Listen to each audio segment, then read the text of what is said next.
Hey everybody, what's up? It's Rob Dodson. We are here again at the Progressive Web Apps Summit. We are in kind of like the speaker ready room. This is where folks are hanging out in between their talks. I'm joined right now with Alex Russell, who is a software engineer on the Chrome team. Alex is sort of like the progenitor of Progressive Web Apps. Did I use that word correctly? Yeah. Okay, that felt good. Yeah, sort of like a creator of some of the concepts around progressive web apps. And I'm curious, Alex, for someone who is new to the topic of progressive web apps, can you tell us a little bit about what it means for something to be one of these things? Like, is this like a hybrid app, or what is this exactly? Yeah, so unlike hybrid apps, which you kind of package up and put in a bundle and then distribute through a store, progressive web apps are just websites, except if you use them enough and if they meet specific quality criteria so that the browser knows that it would work well, say, offline or had good metadata for your home screen, once it meets that bar, the browser can start to treat that more like an app, and you can start to opt into having it or keeping it to your home screen, putting it in your apps list, that sort of thing.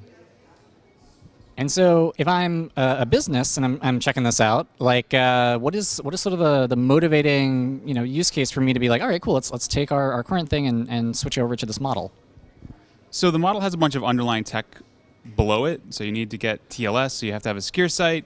Service workers are what enable offline and reliable performance and push notifications and a bunch of other really good modern web stuff.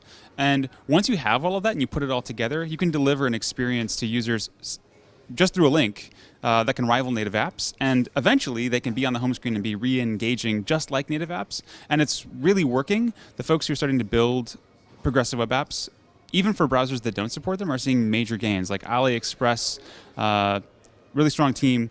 They just sort of stopped the world and they turned their site into a progressive web app, and they saw a huge lift in engagement, even on iOS. So really investing in the mobile web experience is what this is about, but we give you the ability to actually get to app-like experiences on Android. And so, okay, I'm sold. I want to start doing this. What are some tools that I can use to start to transition over to this model? It's a big tech stack, but the hardest parts so far for folks have been sort of verifying that you meet that engagement bar, that sort of quality bar for your app. And there's a couple of tools that are helping now. If you check out the new Applications panel in DevTools, in Canary and Beta in Chrome, you'll see that there's a bunch of support for sort of getting all the information you need about your app when you're doing live debugging. And also there's a project called Lighthouse, which is in the Google Chrome organization on GitHub. And this is awesome because it gives you an extension and a command line tool that you can verify that you've met all of those criteria with, which is pretty awesome. It saved me tons of time. Recommended.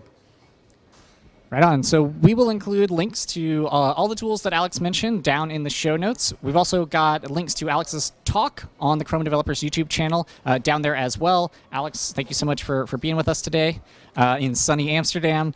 I'm Rob Dodson from the PWA Summit. I'll see you around.